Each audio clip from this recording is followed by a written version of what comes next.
we making next? So now we're making tabbouleh. It's the queen of the Middle Eastern table. Ooh. It's super delicious. It's fresh. The base is parsley, and we're going to add different types of vegetables and seasonings and dressings to really add some flavor to it. Oh, that sounds delicious. So we're starting off with 4 bushels of well-chopped parsley.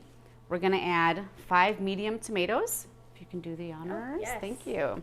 So we just diced those, and we're only going to add half of it now, because what I'm going to do is I'm going to add bulgur, which is a cracked wheat, and you can also use quinoa instead if you wouldn't like to use bulgur, into the tomato. We're doing 1/4 cup, and I want it to soak in the juices. We're using the fine bulgur, which is bulgur number 1. We're going to give it a stir, because the other types of bulgur, which are used with kibbeh and other Middle Eastern dishes, they need to be soaked for a longer period of time. So we're going to use this fine one with the tomato juices. So we're going to set this on the side while those soak. And I'll give you the onions. We're using 2 medium diced onions. Add that. And then you can use fresh mint leaves if you have 14 fresh mint leaves. If not, 2 tablespoons of dried crushed mint will go with 4 bushels of parsley. Great. Trade you. Yes. This smells really good. Oh, there's our timer for the za'atar. So I'll just mix this all together? Yes, please. This is multitasking. Those look pretty good. If you want to get a side shot of that, that's how those look. Oh, looks those good. look delicious. We can add in the tomatoes, the remaining tomatoes. We are doing 2 teaspoons of salt with 1 teaspoon of pepper. So I'll add that. And then we're going to do the juice of 2 lemons. And then you're going to lose a couple seeds in there. Make sure you grab them or don't. It's for People won't extra realize. crunch. People won't realize. So actually what I do, which a lot of other people don't do, with tabbouleh, my dad grew up showing me that you can have tabbouleh with peanuts, like with salted peanuts, because it gives it an extra crunchy bite. Whoa. And it's salty, so it gives it another bit of salt. So you can have tabbouleh with pomegranate seeds to make it sweet. I think I've had them with pomegranates before, Pomegranate seeds, but... So I'm gonna just do some olive oil here. It's so There we silky. go. Yes. And you just sort of mix it Yep. all together. It is a little more time consuming. Again, you're picking the parsley leaves. But what I don't like is these stems right here, they're more bitter. Do you want to try one? Sure. I'm gonna make you try one. Go ahead. Do you see why I wouldn't put that in my tabbouleh? We picked them all by hand. It takes some time. Nice. And so we'll plate it now. And I'll give you some pita bread to enjoy with it. Have you had pita bread before? I have, yes. We usually eat Middle Eastern cuisine, so it comes with pita bread. Also taza we get a lot. Taza. Oh, so this is an item you definitely find at Taza. And actually, when you go to Taza and they bring out that little dip with the fresh baked bread, that's the za'atar. I'll take that. That's the za'atar. That's the za'atar.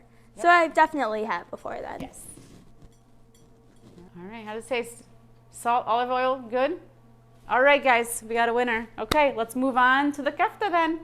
I got you back to back here. I got you doing all kinds of stuff. All right, so we're making kefta today, which is, again, another traditional Lebanese dish. We're gonna start off with, we did 2 pounds of beef. We're doing 2 cups of parsley, 1/2 onion diced. We're doing a 1/2 teaspoon of cinnamon and a teaspoon of salt. Those are the ingredients if you want to get started. That's great, yeah. So again, these recipes all seem really nice and simple. You know, stuff anyone can do, you know. Yes, and these are ingredients, again, that you can find anywhere. I mean, parsley, onion, cinnamon. Yes. So what we did here is we used an 85% beef, because unlike meatballs where you add in an egg, we need the beef to be a little fattier. We're not adding eggs here, but it does, because of the parsley, it smells like you're making a meatball, right? It does, yes. And the onions, too. Yes. We're gonna add a little bit of olive oil.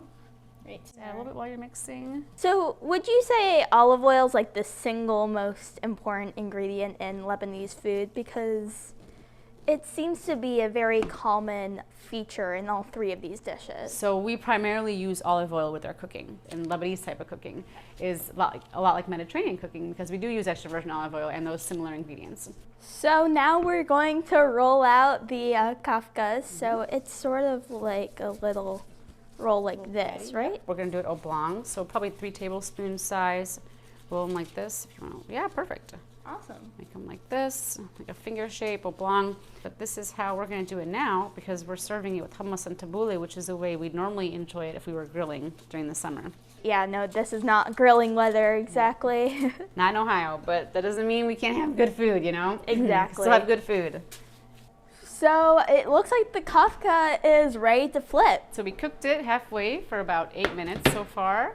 And at the very end, what we'll do is we'll broil them to make them crispy. So we're just gonna flip these like that. It looks like they're done. They look good, right? So now that we've cooked the meat through, I like to broil it a bit because normally I like making the kefta on the grill. Yes. And so it has a little bit of a char on it. And since we can't do that here, we're gonna broil it for a little bit. Cool. So we're gonna broil on high. We'll put it back in for a couple minutes. Just don't let me forget it or we're gonna burn it through. Here we go. So now we're gonna broil them a little bit and then they'll be ready. We broiled it for a bit. That looks delicious. Here you go. Here is our oven baked kefta with a couple minutes of broil. And it should still be juicy because we use 85% beef. And you can also use lamb if you'd like, or you can do lamb and beef combination. All right. You made this, I didn't do this. We both made it. We both made it. You did most of the work anyways. I sort of just watched and mixed things. It's the important part, it's the important part. So now we can enjoy the kefta and I'll also make you a hot kefta roll for later. Thank you so much. We'll see you next time.